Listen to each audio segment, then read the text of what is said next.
시청자 여러분 안녕하십니까? TV로드 주간 종합뉴스입니다. 정부가 집값을 잡기 위해 부동산 추가 대책을 내놨습니다. 분양가 상한제를 민간 택지 아파트까지 확대하기로 했는데요. 투기 과열지구로 지정된 전국 31곳이 해당됩니다. 이정윤 기자의 보도입니다. 서울의 아파트 가격은 하락세를 이어가다 지난달부터 상승세로 돌아섰습니다. 특히 투자 수요가 집중된 강남권 재건축을 중심으로 상승세가 뚜렷했습니다. 서울 집값이 다시 꿈틀거리자 정부가 이번에는 분양가 상한제를 꺼내들었습니다. 정부는 투기 과열지구의 민간 택지에 분양가 상한제를 적용한다고 밝혔습니다. 서울 25개 모든 자치구와 경기도 과천, 광명, 분당, 하남, 대구 수성구와 세종시가 적용 대상입니다. 분양가격을 적정 수준으로 유지시켜서 실수요자의 내 집 마련을 원활히 하고 주택시장의 안정을 보다 확고히 하기 위해서 분양가 상한제 지정 요건과 적용 시점을 합리적으로 개정하기로 하였습니다. 우선 투기 과열지구이면서 직전 12개월 평균 분양가격 상승률이 물가 상승률의 2배를 넘으면 상한제 적용이 가능합니다. 만약 분양가격 상승률 통계가 없는 경우 주택건설 지역의 통계를 사용하도록 요건을 보완했습니다. 적용 시점도 달라졌습니다. 일반 주택 사업의 경우 최초로 입주자 모집 승인을 신청한 단지부터 적용되는 반면 재건축, 재개발 사업은 예외적으로 관리처분 계획인가를 신청한 단지부터 적용하도록 했습니다. 과도한 시세 차익을 막기 위해 전매 제한 기간도 대폭 늘렸습니다. 인근 시세의 100% 이상일 경우 5년, 80% 미만일 경우 10년으로 확대됩니다. 국토부는 입법 예고와 법제처 심사 등을 거쳐 오는 10월 초 시행령 개정을 완료한다는 계획입니다. 정부는 이번에 분양가 상한제가 확대되면 서울 아파트 값이 연간 1.1%포인트 하락할 것으로 내다봤습니다. TV로드 뉴스 이정윤입니다. 인천시가 붉은 수돗물 사태와 관련해 수질 정상화를 선언하고 피해 보상 절차에 착수했습니다. 하지만 서구 주민들은 일방적인 행정이라며 반발하고 나섰습니다. 주민들이 인천시를 상대로 집단 소송을 내겠다고 밝혔습니다. 배상민 기자입니다.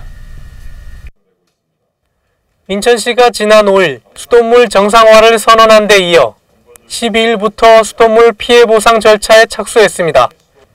시는 이달 말까지 붉은 수돗물 피해 지역 주민과 소상공인들의 접수를 받아 심의를 거쳐 보상할 계획입니다. 하지만 피해가 가장 컸던 서구 지역 주민들이 반발하고 있습니다.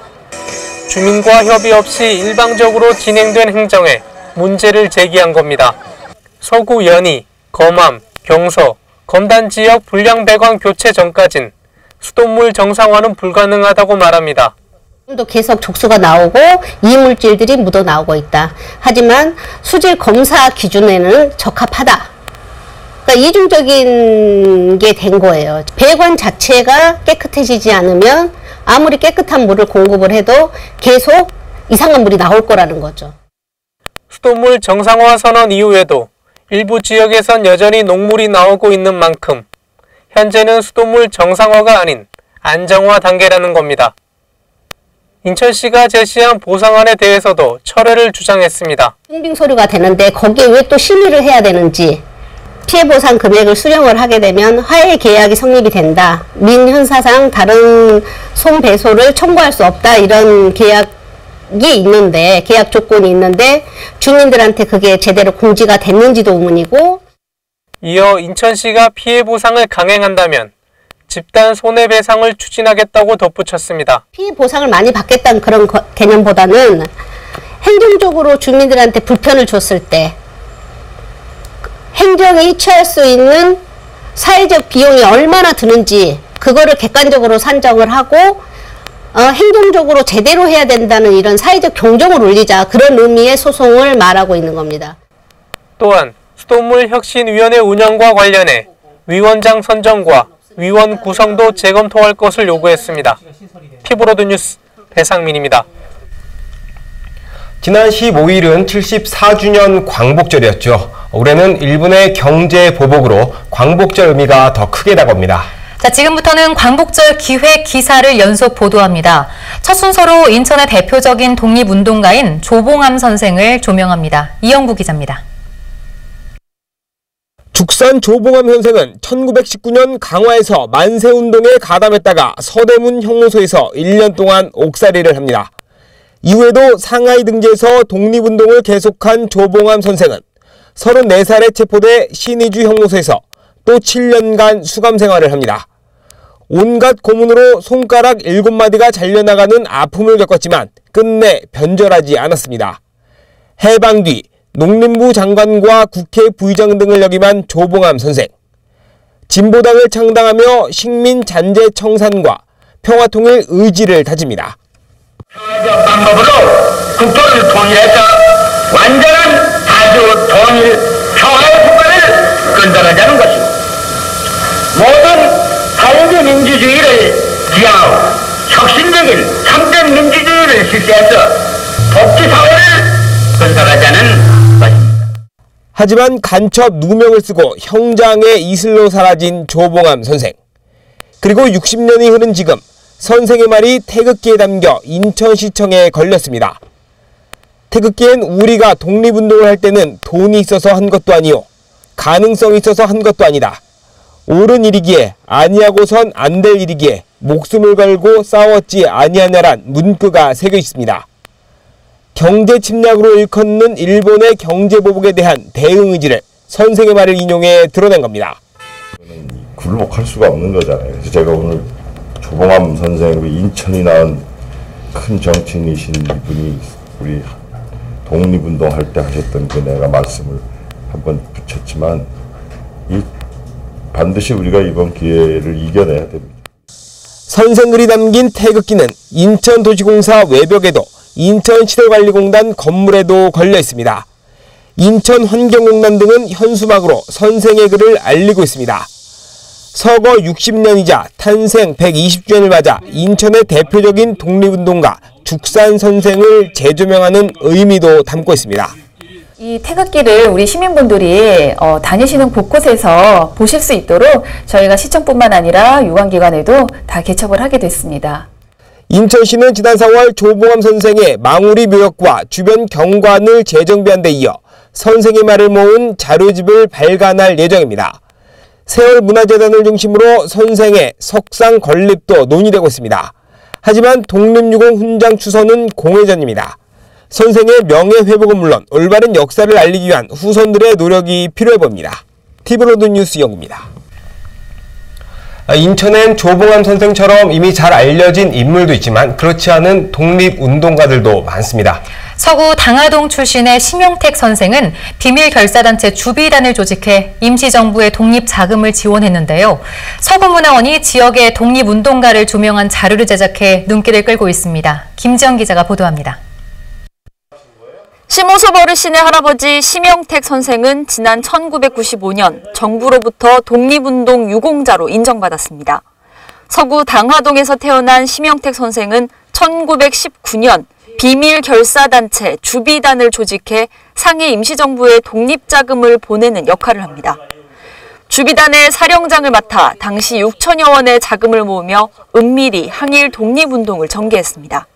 대여설적인데 내가 쫙 본 거 생각나는 거에 삭간 모양 쓰는 거, 이제 우산 모양 먼저 이렇게 해가지고 이렇게 써가지고 이렇게 쓰고서 한번 출타를 하시더라고. 선글라스 하나 끼고 그리고서 이제 쉬우면 이렇게 해가지고 이제 출타한 거를 잠깐 봤어. 그 생각이 나요. 그래서 나중에 우리 부모님한테 물어봤더니 누가 알까 봐서. 하지만 주비단의 활동은 그리 오래가지 못했습니다. 일제에 발각돼 조직원 대부분이 체포됐고 심영택 선생 역시 1922년 4월 13일 경성지방법원에서 징역 6개월에 집행유예 2년을 선고받습니다. 심영택 선생은 출소 후 독립신문 영길 지국장을 맡는가 하면 이후 광복회 회원에도 이름을 올립니다. 지난 수십 년간 할아버지의 독립운동 역사를 모아온 심호섭 어르신. 민간 자료에 의존해 스스로 수집한 자료만 수십 건이 넘습니다. 다행히 독립유공자 후손으로 인정받았지만 일부 중요한 자료는 한국전쟁 당시 지방으로 옮겨진 뒤 제대로 확인조차 할 수 없어 평생의 아쉬움으로 남습니다. 서대문 형무소 판결문 자세한 판결문 내요.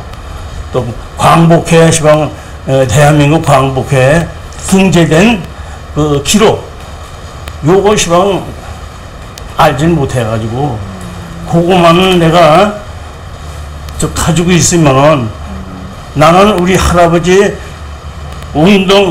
독립운동한 이상의 보람이 있지 않나 싶어서 더 이상 난 바랄 게 없어요. 심영택 선생을 비롯해 인천 서구 출신의 독립운동가는 총 3명입니다. 서구문화원은 올해 3.1운동 100주년을 맞아 지역에 숨겨진 독립운동가와 그들의 활동을 정리한 자료를 제작해 배포했습니다. 이 자료는 특히 지역 초중고등학교 200여 곳에도 전달돼 청소년의 역사 자료로 활용될 전망입니다. 우리 많은 그 외국 청년들이 이렇게 시행을 해가면서 우리나라를 되찾으려고 노력을 했기 때문에 오늘날 우리나라가 지금 존재하는 거 아닙니까?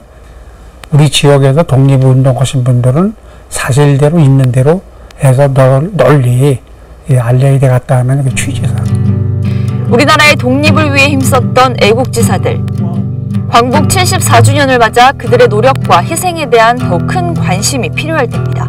티브로드 뉴스 김지영입니다. 인천대가 광복절을 맞아 독립유공자 550명을 발굴해 국가보훈처에 포상을 신청했습니다. 나라를 위해 희생한 선열들을 기리는 움직임이 본격화되고 있습니다. 배상민 기자입니다.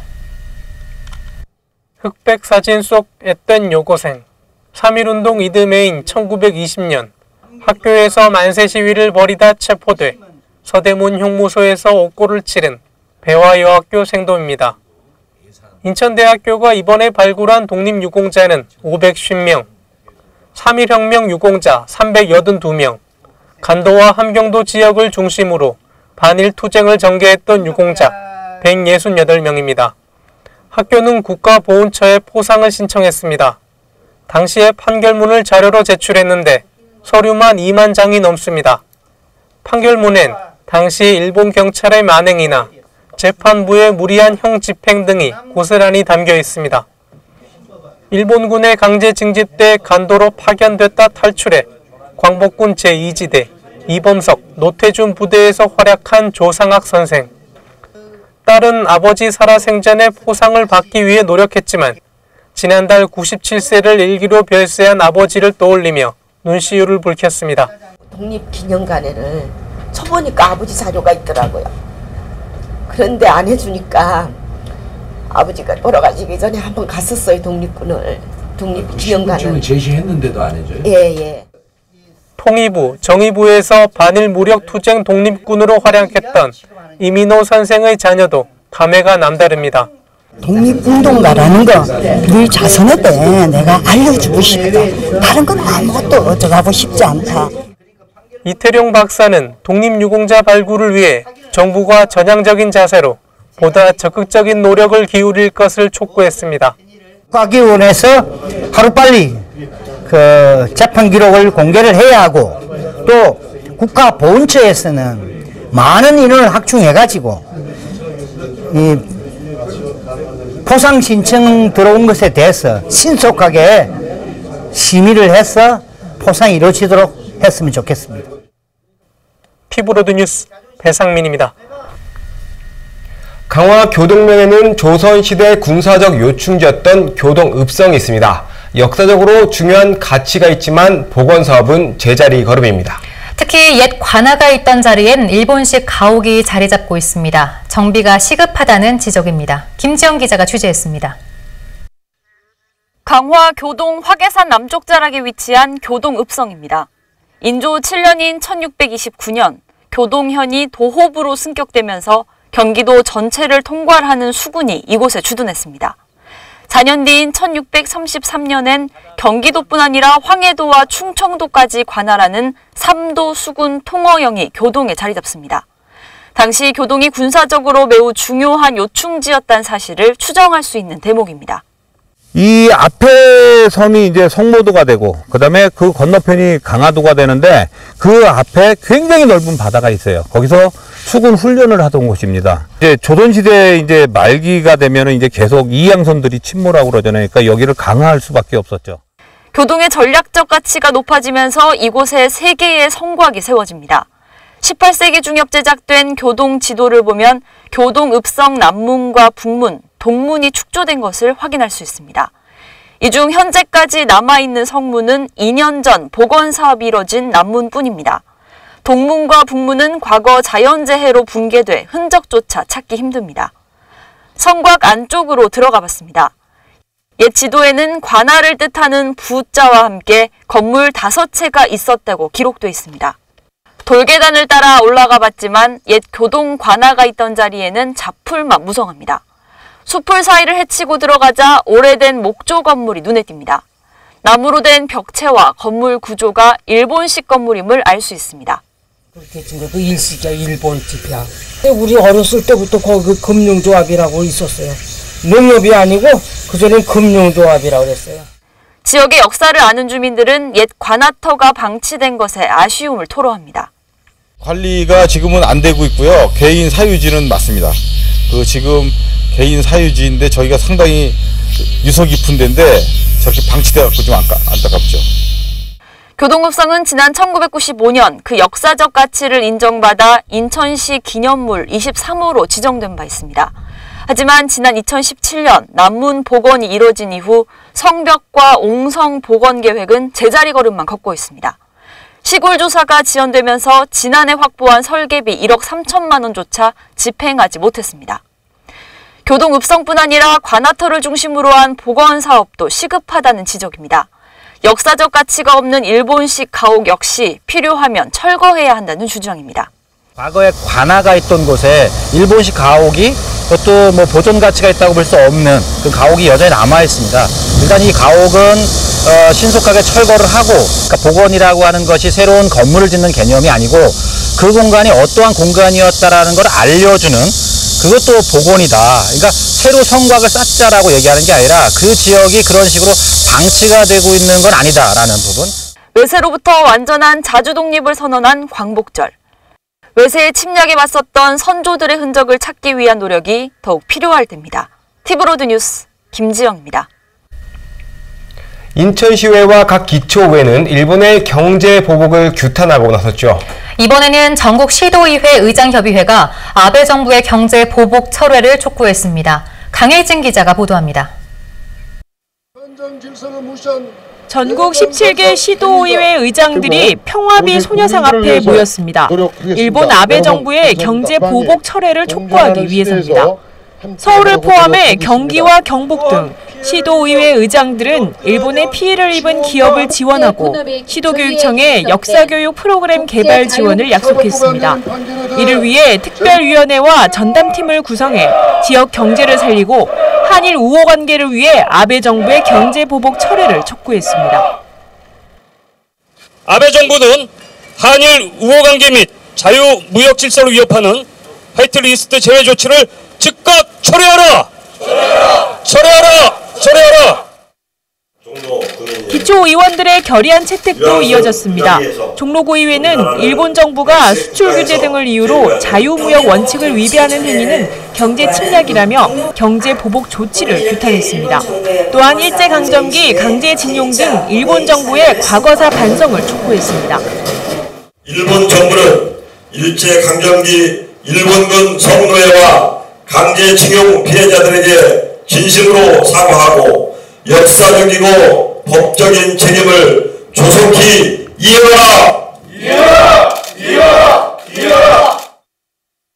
시도 지방의회에 이어 서울지역 기초의회까지 지역 곳곳에서 일본의 경제 보복 규탄이 지속되고 있습니다.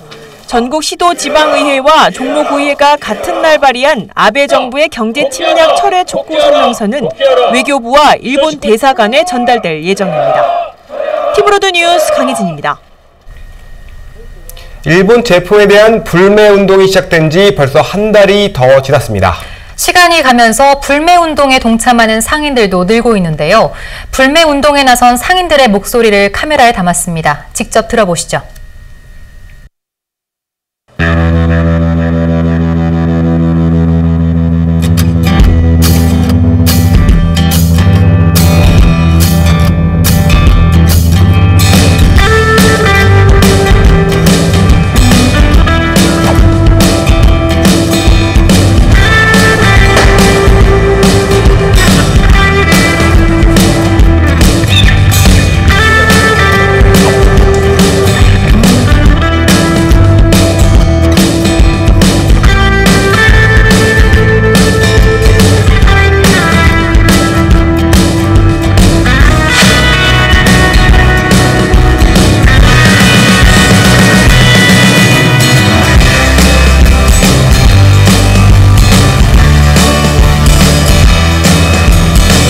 출근하고 있는데 라디오를 많이 들어요. 근데 뉴스에서 그 얘기가 나오더라고요. 이제 아베 정권에서 우리나라 대법원 판결에 대해서 유감을 표시했고 그에 따른 경제적인 어떤 자기네가 조치를 취하겠다.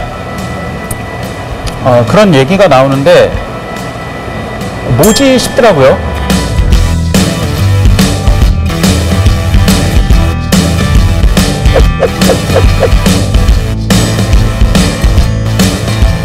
제가 일본 음식을 팔려면 어떤 상품이든지 그 상품에 대한 좋은 점, 유래, 역사 그런 것들을 좋게 설명을 드려야 되는데 점점 떳떳해지지 않으니까 음식이 자신이 없어지더라고요. 근데 이번에 그 방송을 듣고 이거 아니다 이때다 싶어서 오자마자 그냥 일단은 A4지에 매직으로 적어서 앞에다가 안 판다 적고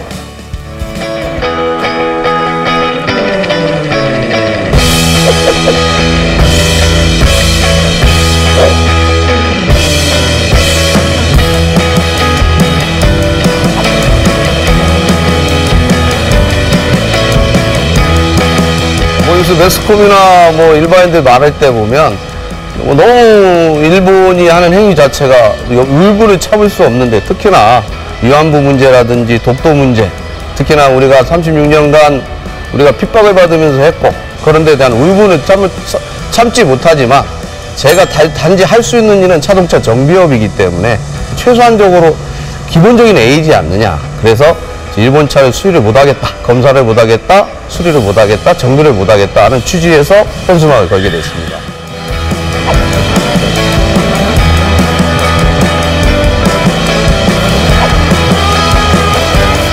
노점상이 더 왜 하냐. 하지만 우리도 국민 한 사람으로서 잘못된 부분이기 때문에 그런 걸 알려내는 계기로 삼기 위해서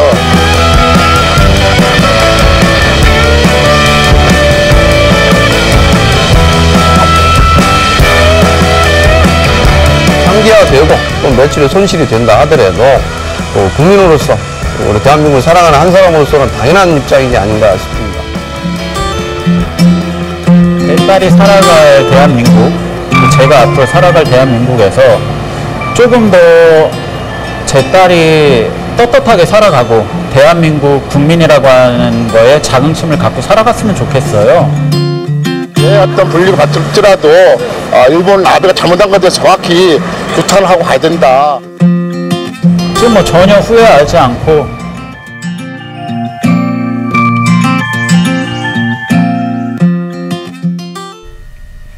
인천시 박물관협의회가 3.1운동 100주년을 기념해 태극기 문양 디자인 전국 공모전을 진행했습니다. 이 공모전에서 수상한 작품 209점이 인천 문화예술회관에 공개됐습니다. 남인천 방송 신한결 기자가 다녀왔습니다. 피로 그린 최고의 태극기. 조선 사원부 감찰 황만수 선생이 국건사수를 위해 애국충정의 마음을 갖고 손가락에 피로 그린 최초의 태극기입니다. 또 다른 태극기. 태극 문양 위에 그려진 김구 선생과 유관순 열사의 얼굴에서 비장함이 느껴집니다. 3.1운동 100주년 기념 태극기 문양 디자인 공모대전에서 대상을 받은 작품입니다.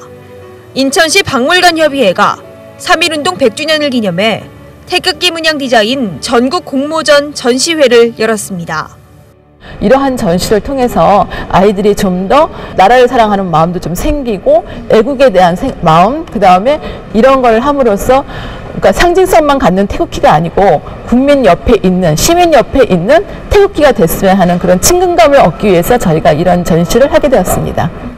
인천시 박물관협의회는 지난 6월 16일까지 태극기 문양 디자인을 주제로 공모전을 열어 290점의 작품을 시상했습니다.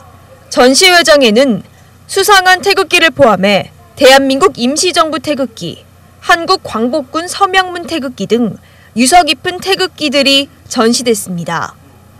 또 독립선언서들과 안중근 의사의 유목들, 태극기 우표도 함께 마련됐습니다.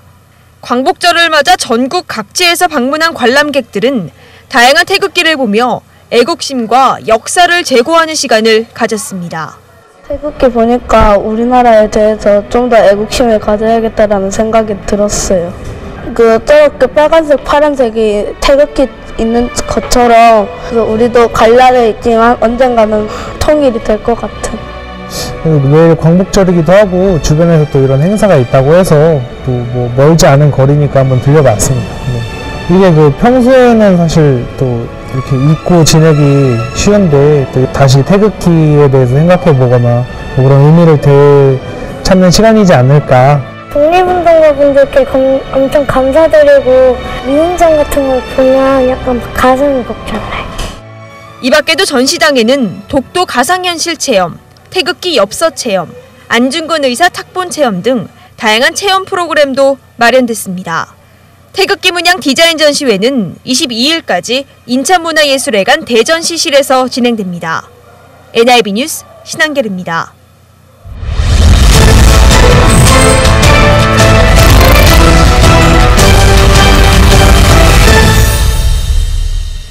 동구 구립소년소녀 합창단을 둘러싼 갈등이 심화되고 있습니다.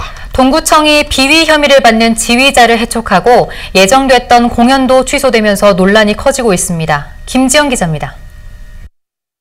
합창단 비위 혐의로 지휘자 등 관련자가 경찰에 고발된 뒤 사실상 운영이 중단된 동구 구립소년소녀 합창단.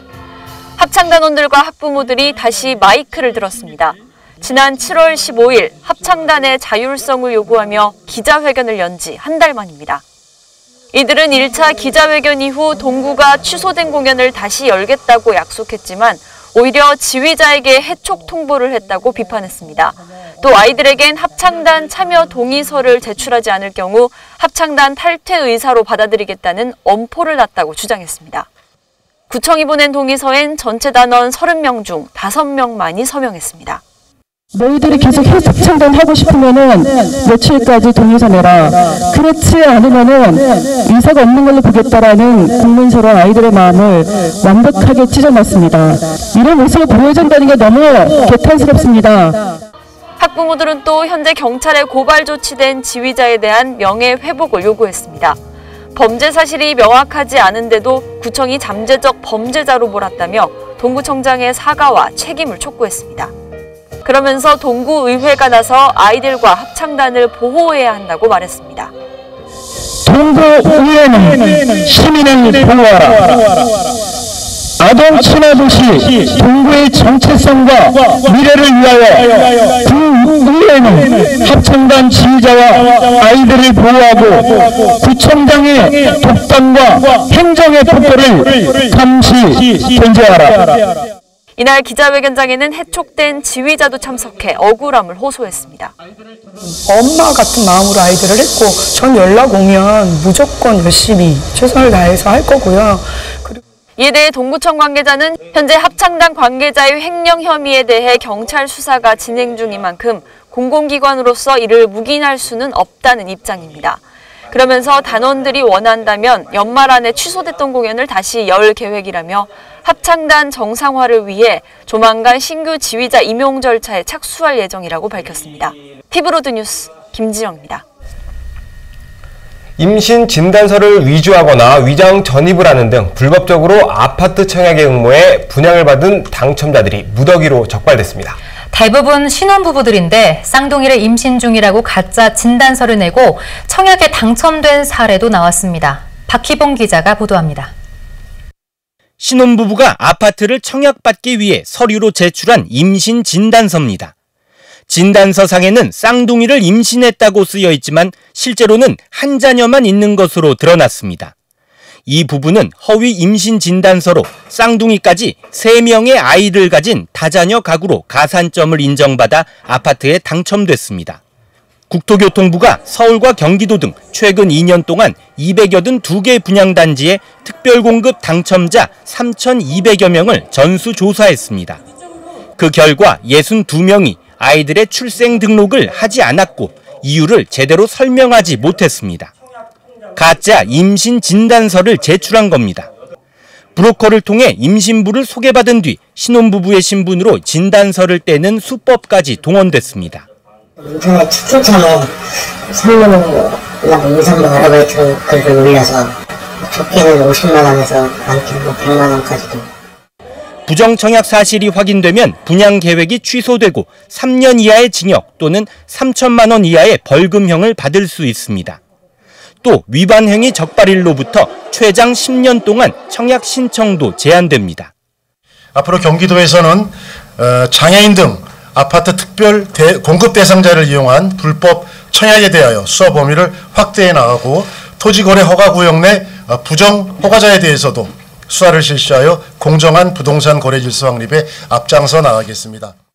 경기도는 불법 행위로 계약이 취소된 주택은 무주택 세대주나 특별공급 대상자에게만 청약 기회를 주는 한편 부정 청약 점검을 지속하겠다고 밝혔습니다. 티브로드 뉴스 박희부입니다. 음주운전 단속 현장에서 일단 측정을 피해보려는 생각에 자리를 떴다간 큰 낭패를 볼 수 있습니다. 시간이 지난 뒤에도 피를 뽑아 음주운전을 확인할 수 있다고 합니다. CJ 북인천 방송 이정하 기자입니다. 이른 오전 출근길, 오가는 차량들 사이로 경찰의 음주운전 단속이 이어집니다. 시작한 지 얼마 지나지 않아 오토바이 운전자가 현장에서 적발됐습니다. 03년부터 08번까지 면허 정지고요. 08년이 넘어가면 취소되는 거예요. 이건 이제 측정 수치가 나올 때까지 측정될 때까지 한번 보는 겁니다. 그래서 측정을 머뭇거리던 운전자의 혈중 알코올 농도는 0.061%, 면허 정지 수준입니다. 최근 음주운전에 대한 기준이 엄격해지면서 단속 현장도 긴장감이 감돕니다. 정부차법 시행 전보다 한 60%에서 50% 정도가 줄어든 것 같습니다. 소주 한 잔만 드셔도 이제 단속이 되고 있으니까 또 음주운전을 절대 하면 안 되겠습니다. 제2윤창호법이 시행됐지만 도로 위에서는 여전히 아찔한 상황이 발생합니다. 지난 8일 인천에서는 20대 남성 김모 씨가 음주 단속을 하던 경찰관을 치고 달아났습니다.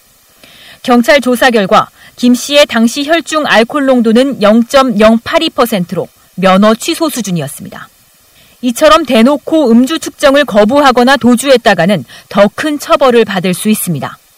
이런 상황에서는 일명 위드마크 공식을 활용합니다.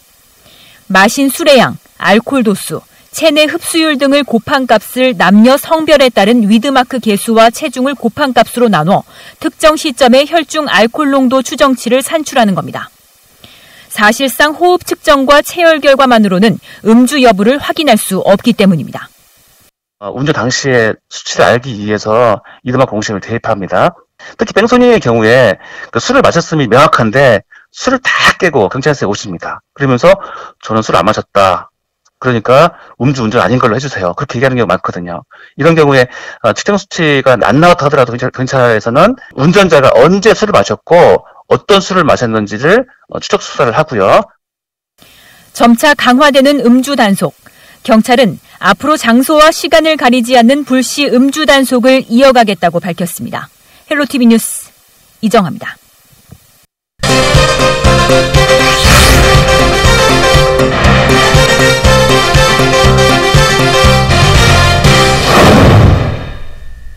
한 주간 인천시 소식을 알아보는 위클리 인천 시간입니다. 오늘도 김은경 인천시 대변인 자리했습니다. 안녕하세요. 네, 안녕하세요. 네, 오늘은 줄넘기 대회 소식입니다. 그 세계 최고의 줄넘기 이벤트가 국내 최초로 인천에서 열린다고 하는데 지금도 대회가 한창인 것으로 알고 있습니다. 이 소식 먼저 전해주실까요? 네네. 2019 아시아태평양 줄넘기 챔피언십 대회가 지난 16일부터 18일까지 남동체육관에서 개최됩니다. 현재 한국을 비롯한 중국, 홍콩, 러시아, 호주, 미국 등 14개국 선수와 임원 550여 명이 참가하는 챔피언십 경기가 진행되고 있는데요. 이 대회는 2017년 홍콩을 시작으로 2년마다 열리고 있습니다. 올해 제2회 대회는 인천광역시와 문화관광체육부가 후원하고 아시아태평양 줄넘기 연맹과 대한민국 줄넘기협회가 공동 주최합니다.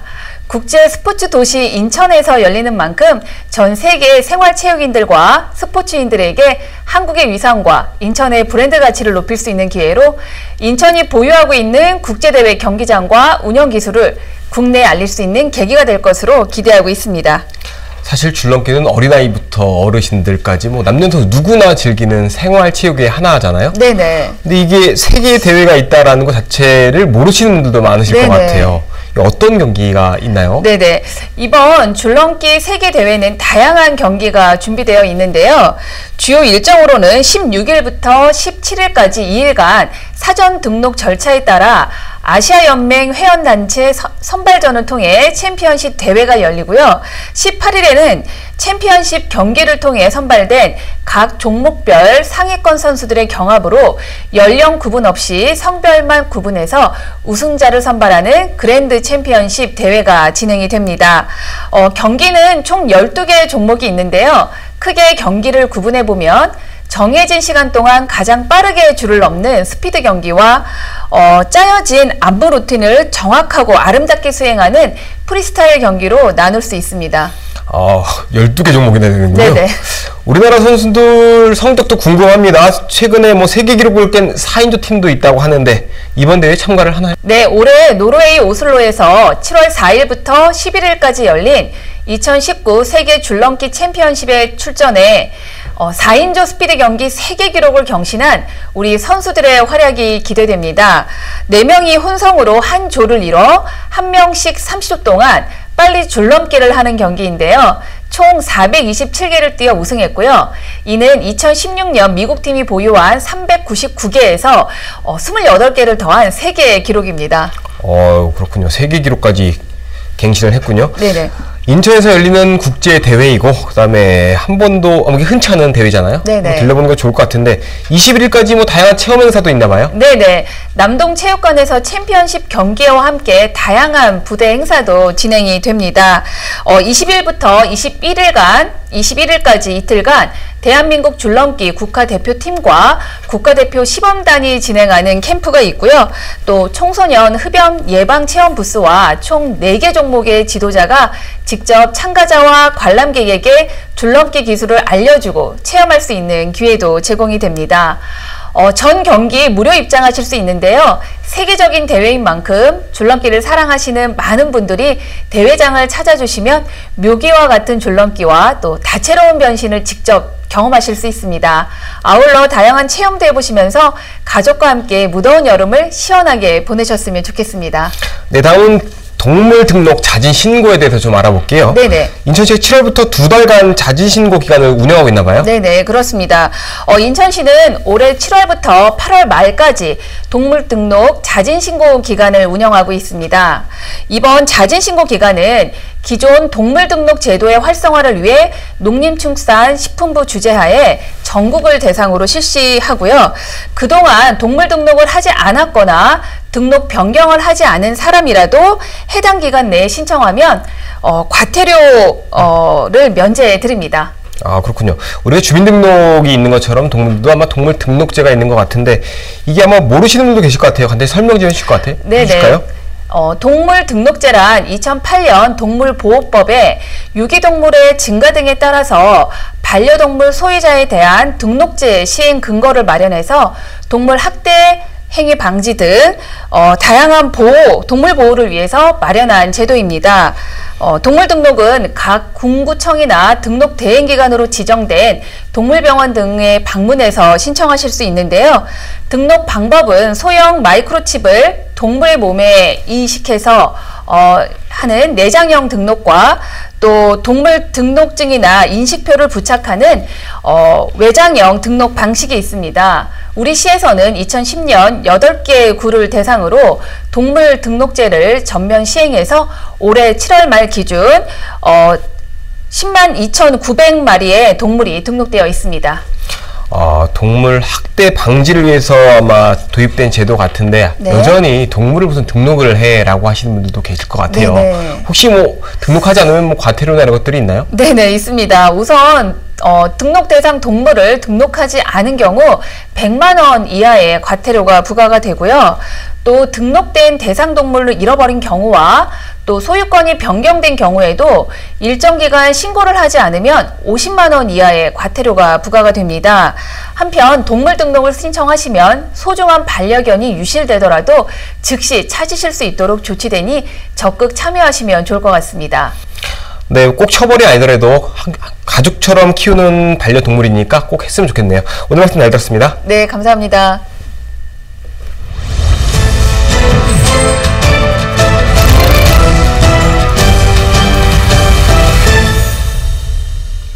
마트에서 음식을 사거나 택배를 받아볼 때 아이스팩을 많이 사용하죠. 그런데 이게 쌓이면 골칫거리가 되곤 합니다. 한 지자체에선 재활용 방법을 찾았습니다. 마을마다 자발적으로 아이스팩을 모아서 마트와 시장에서 활용하기로 했는데요. 김효승 기자입니다. 찬거리를 사기 위해 나온 이들로 붐비는 수원의 한 마트. 고기부터 냉동식품까지 쇼핑에서 빠지지 않는 음식들이지만 더운 날씨 때문에 집 가는 길이 고민입니다. 마트 한편에 아이스팩으로 가득한 공간이 마련됐습니다.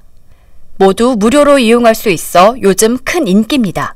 생선이나 고기 사갈 때는 그렇게 했었었는데 냉동실에 넣어놓고 시장 보러 올 때 다시 가져와야 되나 그거 항상 고민이 되거든요. 버리기에는 아깝고.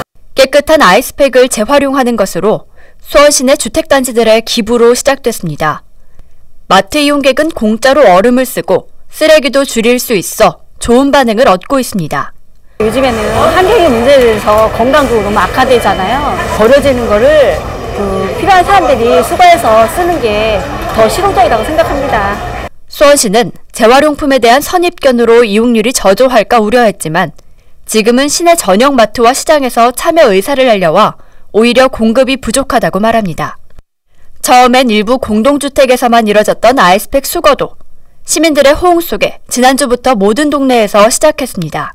아이스팩을 어떻게 재활용하면 좋을까 그런 아이템을 지원이 내서 그 관내 대행업체 4군데를 이제 사전에 협의를 통해 가지고 무상으로 수거해서 시민들이 자발적으로 더 많이 흡수될 수 있도록 홍보를. 세척부터 수거함을 마련해 모으는 것까진 시민이 담당하고 지자체에서는 주택이나 각동 행정복지센터에 모인 깨끗한 아이스팩을 각 마트에 배달하는 방식으로 재활용이 이루어집니다. 버리기엔 아깝고 갖고 있자니 짐스러웠던 아이스팩이 수원에서 새로운 순환 방식을 찾아가고 있습니다. 티브로드 뉴스 김효승입니다. 계양 유소년 야구단이 올해 큰 규모의 전국 야구대회에서 연이어 입상하고 있습니다. 지역에서 입소문을 타며 실력을 인정받고 있습니다. CJ 북인천 방송 이정아 기자입니다. 계양 경기장 인근의 한 공터. 에떼네모의 선수들이 흙먼지를 날리며 몸풀기에 한창입니다. 계양 유소년 야구단 선수들이 감독님의 지도 아래 훈련을 이어가고 있습니다.